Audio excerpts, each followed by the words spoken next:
કેમ છો બધાય? તો આજે આપણે બનાવશું ગોળવાળા ભજીયા. તો આપણે ગરમ પાણી લઈ લીધું છે નવસેકું અને એમાં ગોળ નાખી દીધો છે.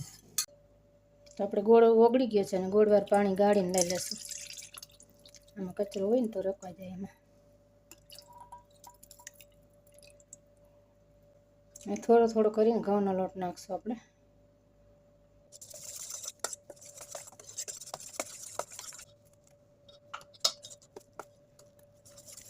હજી આપણે લોટની જરૂર પડશે.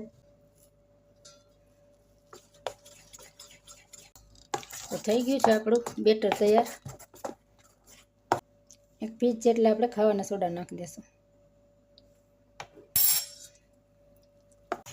તો આપણું બેટર તૈયાર થઈ ગયું છે.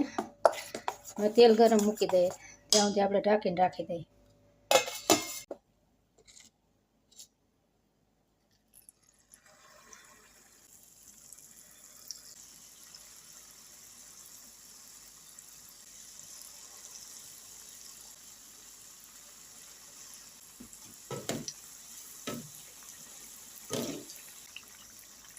થોડાક રકાસ પડતા તળવાના.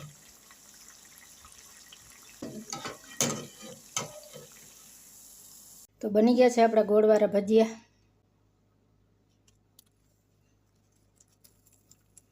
એકદમ જાળીદાર.